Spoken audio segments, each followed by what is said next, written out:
So today we're going to focus on the new Ping launches, which is going to be the 440 K and the S259 Wedges. So we're going to look at the tech that's involved in those, what's actually changed, what you can expect from them. So we won't be hitting today. We're going to focus on what's actually changed with the heads, what you can expect performance-wise when you get them in play. So let's start with the G440 K. So this is the kind of the current version of the 430 10K. Now the 10K bit is, a lot of the brands have dropped the 10 number on it because if you change any of the weightings, so for example, if we change the back weight from the original one and drop weight, it then drops it below that 10K measurement. So it's not something they're using in the name of it anymore, but actually in the start point, it is over that number, which is sort of that magic MOI number of maximum forgiveness. But so this is the most forgiving in their line. So what have they actually changed with it? So in this model, what they've incorporated this, we've got the dual carbon fly wrap on the crown and the sole. So what that means is a carbon crown which wraps just around the top, both sides, covers the whole top, but we've also now got through the bottom. So you can see that kind of composite section in the bottom that used to be metal. So this is all about weight saving. So to get maximum forgiveness, you need to put the weight in the extremities of the head. So by saving, it's 3.5 grams in the sole, it's 1.5 grams in the crown, then actually there's a 5 gram saving, and that back weight has gone from 28 grams to 32. So saving weight in the center here has allowed them to put more weight at the back, make it more forgiving and more stable, putting it low, which in principle keeps that spin down a little bit more. Now, if we're talking about weight saving, as per all the other 440 heads, we've incorporated into the hosel, that free hosel design. I say we, Ping. So they've taken some of the sleeve out, the internal sleeve, which creates space here, saves a bit of mass, but also keeps a bit of ball speed extra out of the heel strikes. Something we've seen out of the current 440 range, be it fairway woods, drivers, that's something they've incorporated through the whole range, and that is in this head as well. So that is another 3 gram saving right there, which allows the weight to be distributed optimally throughout the head to achieve what they're trying to from a launch and a spin and a stability point of view. So in this case, a lot of it's gone into the back section. So we talked about the 32 gram weight. That is something that actually in the HL model, which they're doing, that is a 28 gram weight. So in order to get the dead weight down for the HL, they've got the lighter shaft, but also just taking that back weight down a little bit as well. So hence not using the 10K moniker in the name.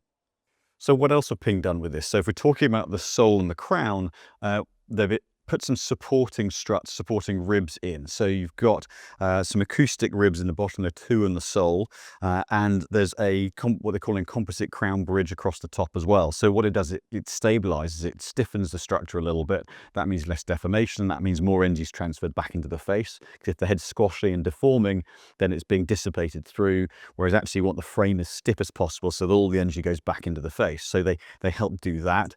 But it's also about the acoustics and the sound, hence the acoustic ribs. So what those bars do is they help to dampen down and take that sound down from being that harsh, tinny sound. We all remember the G425 had a really harsh note, whereas this is a much quieter, softer sound relative to the head size. So that's a really, really key thing because golfers really focus on the feel and the sound. So it's something that they focus on massively in the construction point of view. And so there's a dual purpose to those supporting structures through the head. And one other thing they've done with this, it's a slightly bigger footprint, so it's slightly more stretched back. But in order to achieve this, it's a slightly shallower face. So that footprint's a little bit bigger visually at address, but you've also got that little bit of a shallower height top to bottom, which has facilitated making the head look bigger at address, but not going over that 460cc limit. So where that face is that bit shallower, it's also the Ping's titanium alloy TS9 Plus. So it's something they've developed themselves to get that face as light and thin and strong, but within that strength, flexible as well. So it's a really versatile material to maximize ball speed that they've developed with a titanium 811 body or kind of frame skeleton to it. So getting that frame as stiff and as light as possible, the face as thin and flexible as possible to allow them to optimize weight positioning and save as much weight as possible to put it in the best places within the head for maximum forgiveness, maximum ball speed, but also spin to keep that spin under control too. So something that Ping have historically done very, very well. They are available in 9°, 10.5 and 12° lofts in both right and left-handed, with all lofts available with that HL option, which has that lighter back weight. So all in all, there are a few bits of tech that in principle mean that this head should be more stable, dare one say it, longer. We will see, but certainly the most stable head that Ping have done to date, based on all those weight differentials and all those structural changes from 430 10K. So next, wedges, S259. So range the 159s, been out a couple of years. Ping always very successful with their wedges in terms of certainly kind of moisture dispersal. That's an area where they've been particularly good for spin retention during wet conditions. And the same finish on these, the hydropearl finish, which isn't on the Midnight because they can't, because technically the hydropearl is the chrome finish, but the Midnight incredibly similar, and the patterns used to wick moisture away from the surface of the face to get best contact, that's still in place. So really, what's changed? We can see in the back, we've got a slightly bigger elastomer insert. So it's still an investment cast 8620 carbon steel as the general frame of the head, but what's been done is bigger back plate there. So what that allows is for more weight development. So more weight placed here, which allows for head weight control from a build point of view. But by cutting that out, we've actually removed a bit of weight from the frame. So what we've also managed to do with Ping heads is make that top edge a little bit wider. And this is all about center of gravity placement. We want keep saying Ping taking weight out of somewhere where they don't need it to put it higher up in order to raise center of gravity to keep launch angle down, but it also keeps spin. The higher you can put the weight in the head and the further forward from a center of gravity point of view, it keeps launch down and keeps spin up. So that's why you're seeing lots of wedges now create that slightly thicker top line to get the mass up the top of the head. Certainly something that's definitely visible from what Ping have done for the design and head shape changes this year. So what else has changed from a performance point of view? Well, some slight changes to the way they're cutting the grooves and the face material. So what they've done is done a friction adding face blast. I'll get the terminology right. So basically it's a equivalent of a kind of type of sand blast on the face to get a little bit more roughness to the surface, to get a little bit more purchase, particularly on those shorter swings. The more grip you can get on those, the more tread on the face, it just helps maintain spin at low speeds.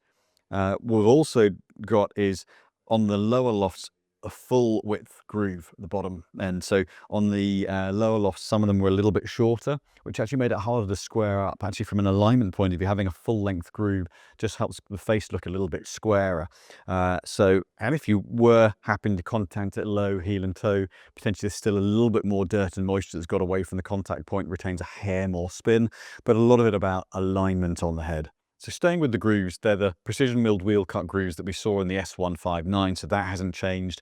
But some of the angles have changed. So on the 46 to 52° lofts, they're a little bit narrower, a little bit deeper, but with 20° sidewalls to maximize the volume, to get the most dirt and moisture away from the contact from the face, to get as much face ball contact for as much spin as possible on the fuller shots.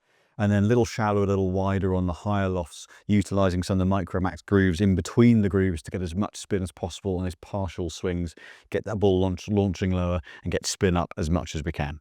The final element on the face dimensions is really how the face blends into the hosel. So it's a much squarer line. Here's a shadow line, which now matches the edge of that face tread pattern. So actually visually from an alignment point of view, it creates a squarer line, which again helps from an alignment point of view. So there are some real visual keys that Ping are starting to use here to help line the wedges up. From a square leading edge in the 46 to 50° loft options to that full length bottom groove to that line in the hosel, it's all about alignment and squareness and actually kind of helping the player consistently put the club down in particular positions, and there's something more on that we'll come on to a little bit later when we refer to the grip. So finally then some fine tunes to the grinds and loft options. So in the W grind, the Y grind, it's now available in 50 and 52° lofts. So if you want a higher bounce, wider sole shape in your lower lofts, that now facilitates that. In the T grind, it's a slightly steeper graduation on the back edge. So the T grind is already quite kind of graduated off, angled off to let you open it up, but it's a little bit more so it makes it a bit better for someone who's really on to crank that face open and have it sit tight. In the B grind, as I've got here, slightly softened back edge. So rather than the hard angle, it's a little bit more rounded off, a little bit more versatile. The E grind, the I2 grind, this is where the head shape changes. So it's always historically been a very different head shape. The sole grind very unique, but what Ping have done is kept the sole shape the same, but the head shape is much more conventional, much more in line with the rest of the range. So it stands out at address just that little bit less. Marginal fine tune in the high loss to slightly more visual offset and a slightly shorter hosel. That's in, just checking my notes, in the 56 to 62 degree loss.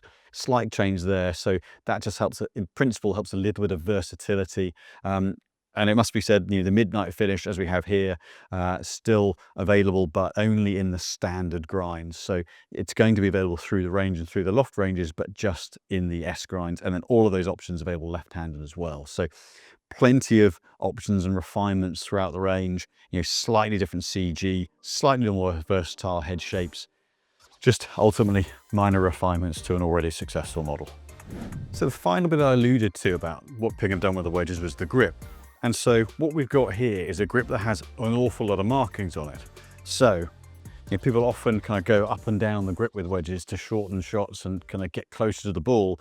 But we've got obviously the top of the grip, then we've got a mark 3/4 inch down, then an inch, and then an inch. So there are one, two, three, four positions in principle that you can utilize for top of the grip on those 3 lines to regulate where you're gripping the club to. In principle, give you more reliability on length of club and therefore shot distance. So that's number one. Number two, at the bottom, now the grip is both for right and left-handers. So we've got a mark down the center. Now, as long as the grip is aligned correctly, there's a mark either side that essentially gives you, if you get that line pointing straight up, a 10-degree shaft lean. So from a setup point of view, gets you into a good shaft length, forward length position to create that stronger impact position to bring flight down. So it set up a little bit more reliably as well. Now, the final bit, on the top of the grip, there's a gauge. So again, for both right and left handers, you've got the center line as neutral. And then there's a mark at 8 degrees and 16 degrees, which helps you set how open the face is. So when they're pointing again straight up, you're either 8 degrees open or 16 degrees open. So it means that for this shot, if I go 8 degrees open, I know that I can stand here on this and play a nice, comfortable pitching swing. Know the distance is going to be reliable, know my yardage is reliable. Again, just gives you that little bit more consistency to set up so that each shot you're producing is more reliable shot to shot. Something else just Ping think about that others don't. So that gives you the background about the product launches coming from Ping in the early part of this year. We'll have these in by sort of latter part of January. So come in, book a fitting in to check these out as soon as you can. And check out also our Mizuno product preview that came out a little bit earlier in the month. You can be part of a series covering all the product launches from all the brands that we can through this series through January, as possibly later into the year as well when other products come out. So that will be a series of product launch reviews and previews looking at what's coming out this year. So check that out, hit the like button, subscribe. We'll see you on the next video.